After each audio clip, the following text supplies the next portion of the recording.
The crystal glass in my hand trembled slightly as Devon, my husband, stood up in the glow of the chandelier-lit room. He adjusted his tie like he was about to step into a board meeting, not a dinner celebrating 12 years of marriage. "Thank you to all our friends and colleagues for being here," he said clearly and confidently. "Alexis and I have been on a long journey together." I smiled, the kind of smile any wife would wear in that moment. But inside something cracked. Devon's gaze swept past me too quickly, like a checkbox he had to tick. And that smile, polite to the point of being fake, was the same one he used for top clients. I glanced around the dinner table at Belladonna, Chicago's most luxurious restaurant, where one meal could equal a senior assistant's monthly salary. Devon's friends and business partners, all key figures in expanding his logistics empire across the Midwest, were present. And 4 seats away sat Haley Monroe, his company's new marketing director, dressed in a striking red dress. Too young, too confident, too familiar with Devon's eyes. I had caught them exchanging glances at least 3 times that evening. Maybe no one else noticed, but I did. I had lived long enough to recognize when a man was hiding something. "We've shared many memories together," Devon continued, raising his glass. "But tonight, I want to share something special." Haley subtly leaned forward. Under the table she rummaged through her purse. My throat tightened. Devon took a breath. "I know this may come as a surprise, but—" "Actually, let me say it," Haley cut in, standing tall, her voice clear and steady like she was on a TED Talk stage. The clinking of cutlery came to an abrupt stop. "Devon and I are getting married," she announced, holding up a dazzling ring as if declaring victory before a crowd. The table went silent. A guest across from us dropped their spoon. Devon didn't speak, he just stood there, chin raised, eyes strained to appear composed but clearly tense. I set my glass down gently, making no sound. Every pair of eyes in the room was glued to me, waiting for a reaction. Tears? A slap? Screaming? Haley kept smiling, radiant like she'd just won a beauty pageant. "Hebe's deserves real happiness," she said. "And I'm lucky to be the one to give him that." I didn't cry. I sat tall and locked eyes with Devon. And I smiled. Not coldly, not with the polite charm I used for years at client dinners, but the kind of smile that made Devon visibly nervous for the rest of the night. He fidgeted. Haley glanced at me, briefly thrown off. They thought they'd humiliated me, defeated me in front of everyone. But what they didn't know was, tonight was the night I made my first move. After Haley's big announcement, the air in the room felt vacuumed out. Yet I simply sat, lips curved slightly, eyes on Devon. He tugged at his tie, scanning the room like he couldn't process my response, or rather the lack of one. No tears, no rage, no pleading. I picked up my glass and tapped it lightly. "Congratulations," I said, my voice even and cold. Haley hesitated. Devon tilted his head, trying to guess my next move. 45 minutes later, the dinner ended. Devon and Haley left in a pre-booked car. I didn't watch them go. I walked out, but not home. I went to the office. LeConte Tower stood tall in downtown Cleveland, Ohio. The 44th floor home to Ashford Logistics official headquarters was still lit, but Devon didn't know that the 44th floor, unlisted on the elevator directory, was where the real operations took place. My fingerprint activated the security reader. The doors opened, silent and precise, like always. Only 2 people knew I existed up here. Reuben, our family lawyer since my father's days, and Nina, my private assistant since I graduated from Columbia's MBA program. My father, Richard Belmont, was no fool. When he died suddenly when I was 24, he didn't leave me a polished company. He left me control over a network of private equity funds, including majority ownership in Ashford Logistics. I remember what he told me during our final meeting in New York. "No one takes a young woman seriously, not even if she carries the Belmont name. So don't fight for attention. Let them underestimate you. Then use it to take them places they never saw coming." I followed his advice. When Devon applied for the COO position at a budding logistics firm, I was the one who approved his file. Through a shell company, I provided the main capital, Through a web of funds, I nominated him as CEO 3 years later. Devin never questioned it, too busy flaunting his so-called business acumen to wonder why doors opened so easily for him. And I, the silent wife at his side, knew exactly what game I was playing. I sat in the leather chair of my unmarked office. On the wall hung a charcoal abstract painting with a hidden wall safe beneath it. I opened it. Inside was the original transfer deed of Ashford Logistics, stamped with the red seal of its parent company, Belmont Capital Holdings, naming the sole owner as Alexis Belmont Pierce. Not Devin, not the board of directors. I photographed every document, then sent them to Ruben with a short message. Activate Phase 2, see you at Monday's board meeting. The computer screen lit up as I opened the presentation file Devin had prepared for the upcoming restructuring announcement. He planned to fire dozens of longtime employees who had been with my father from the beginning.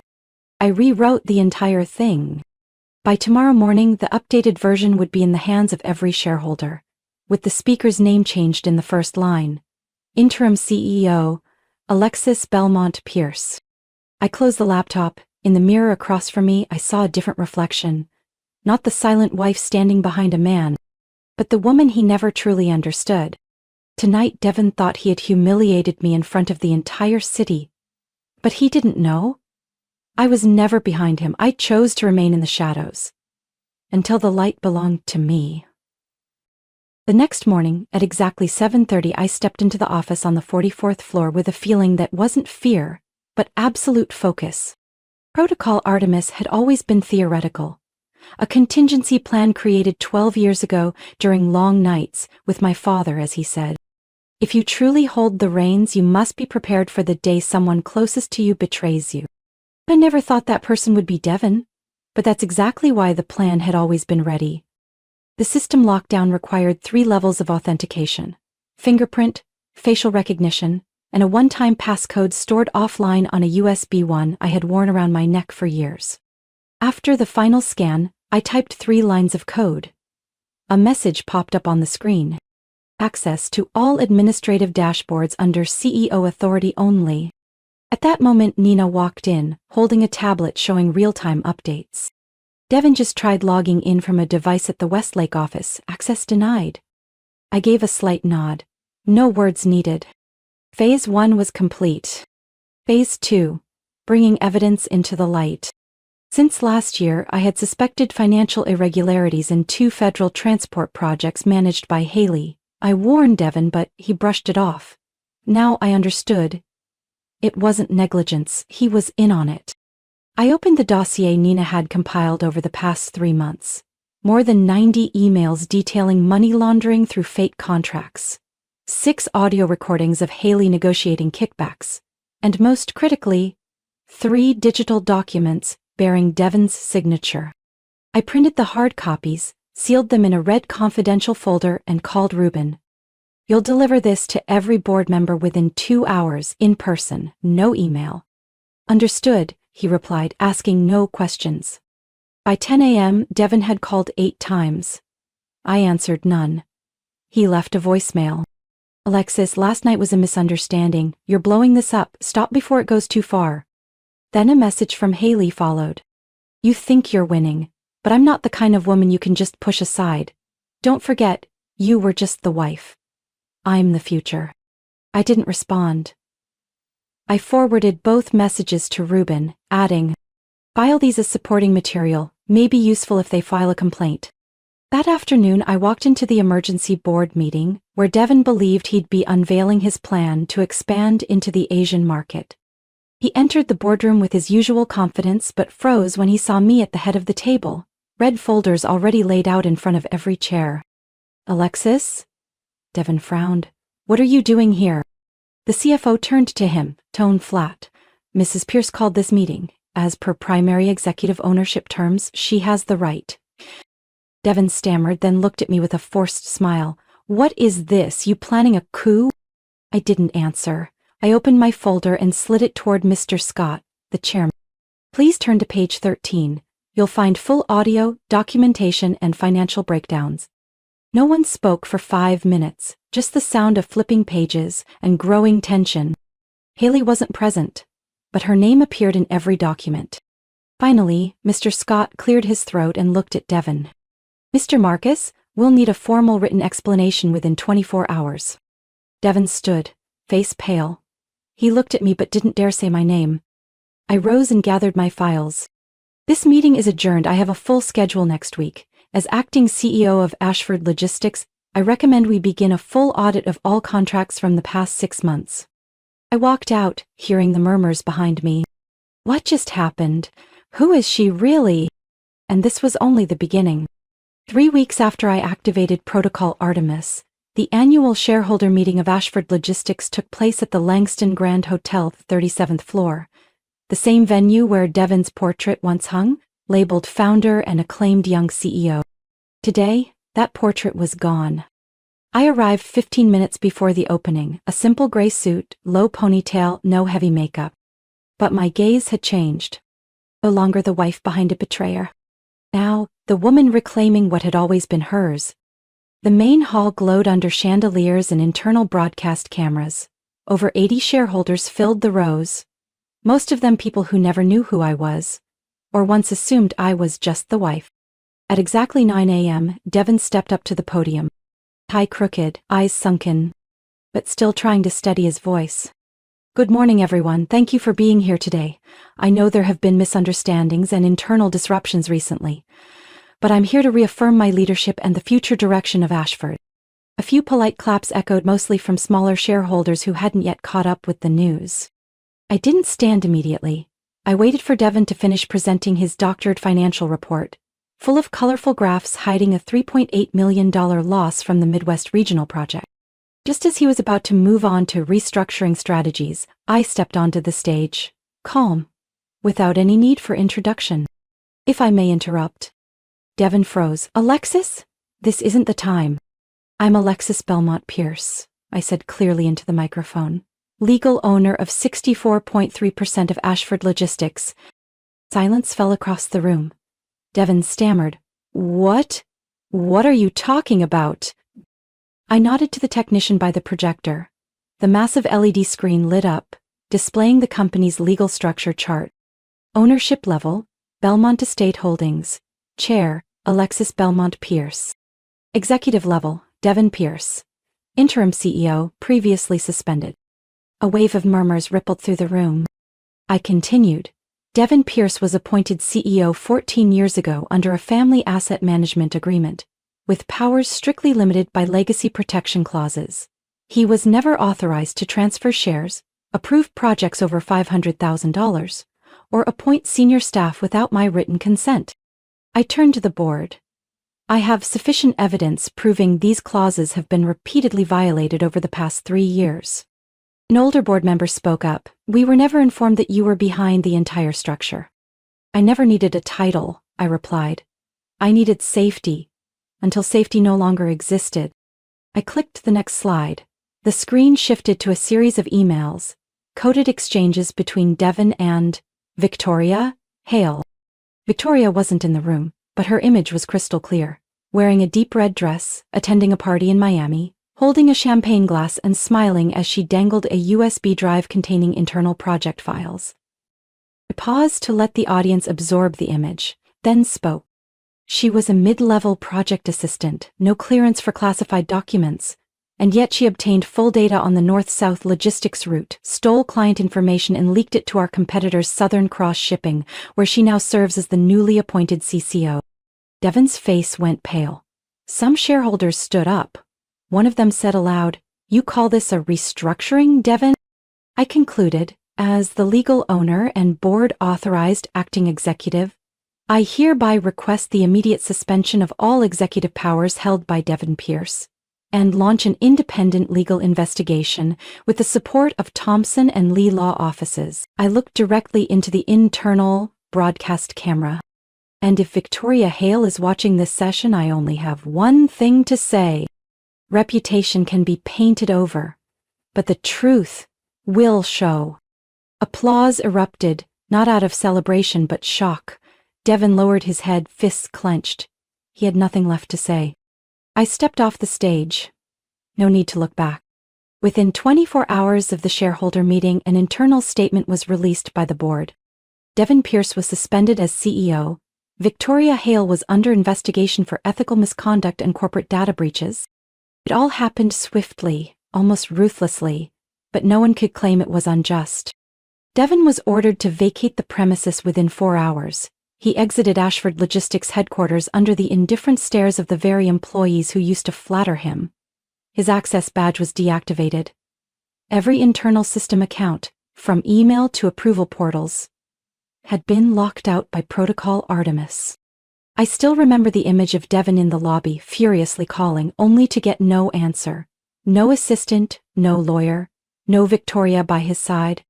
The black BMW he'd driven for 10 years? Company owned. The penthouse at Riverside Heights, registered to Belmont Estate under trustee control. His personal expense accounts? Already secured behind dual authorization protocols he never bothered to learn, thinking he was too clever to be caught. That same day, Thompson and Lee officially submitted a motion to freeze all assets held in Devin's name for 60 days to support the investigation into willful financial manipulation. His personal accounts were frozen. Credit cards declined. The Patek Philippe watch he flaunted at conferences? Requested for return. Purchased with company funds. Without approval. As for Victoria, her fall was quieter, but far more toxic. She disappeared from social media right after the meeting. But 2 days later, the internal system of Southern Cross Shipping, where she had just assumed the CCO role, posted a termination notice citing unforeseen breach of confidentiality. They didn't wait for a verdict. 3 email threads and a single office surveillance clip were enough to reveal her true face to the entire industry. In logistics and transportation, reputation can't be bought with red lipstick or a tight dress. Victoria was blacklisted from every major industry association. Panel invitations vanished. Third-party contracts she used to broker cancelled without hesitation. No title, no income. And no more young CEO dream she once bragged about in that Forbes local interview 3 months ago. I didn't track them closely. But someone I know in corporate legal sent me a photo of Victoria dragging a suitcase out of a service department in Lower Manhattan after her card was declined.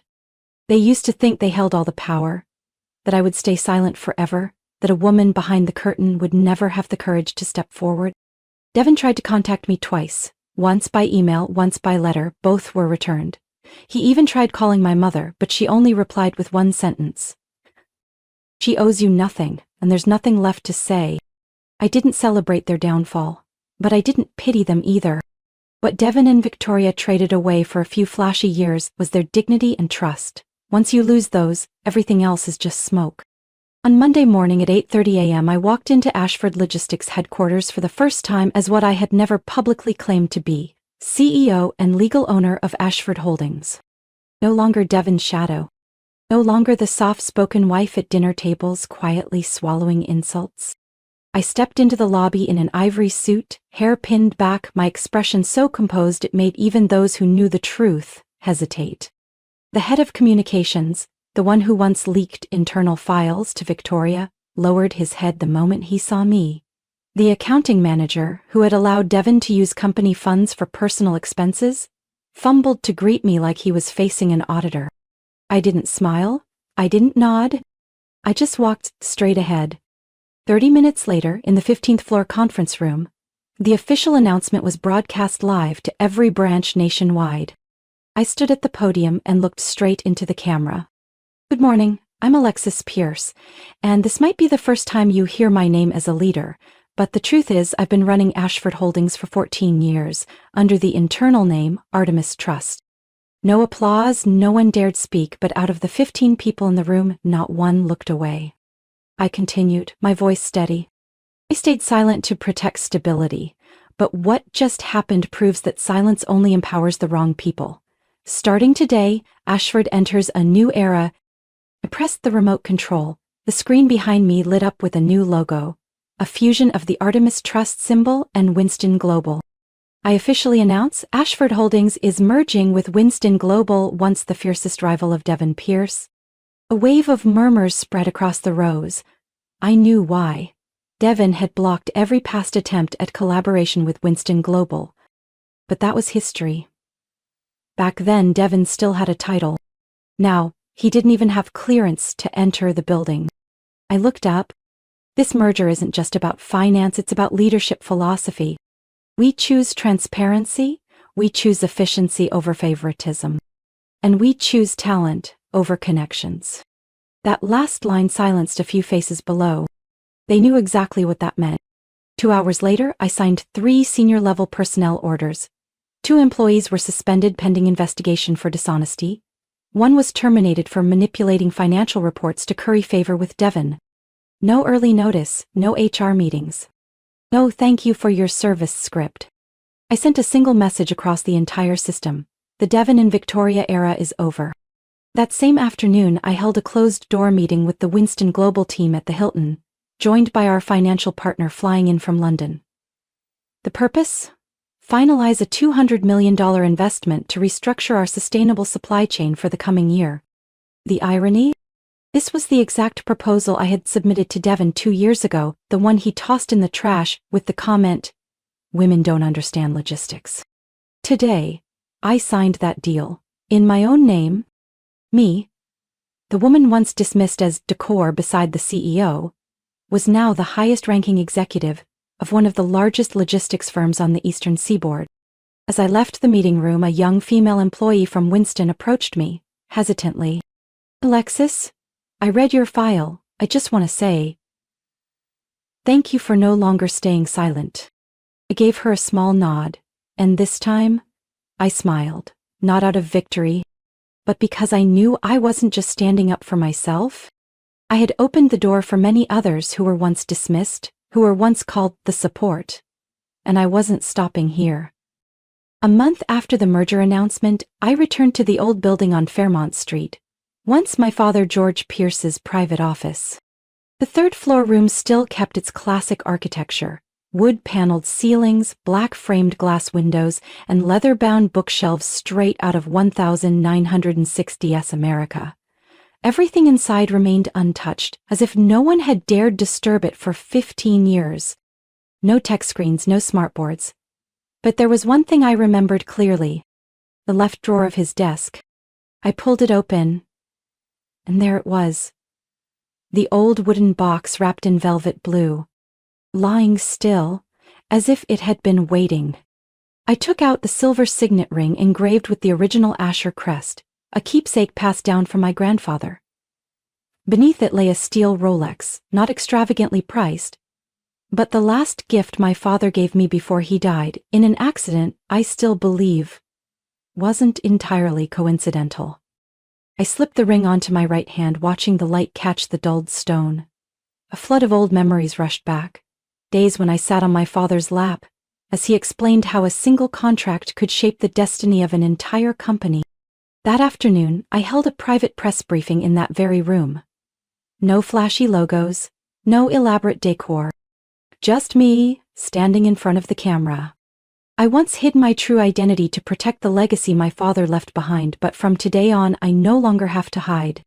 I raised my hand, the silver ring catching the golden light of dusk, and said clearly, "As the rightful heir, I hereby restore the Ashford Legacy Office, the original headquarters founded by George Pierce in 1972.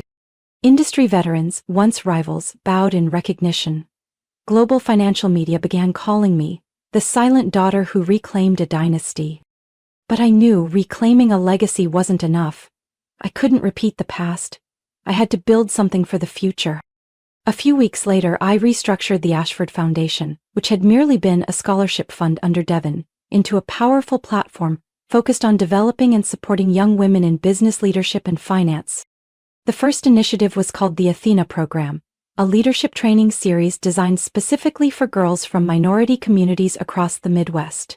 I personally selected the first 30 participants, no GPA, no recommendation letters required, just a self-recorded video explaining why they believed they were worth investing in.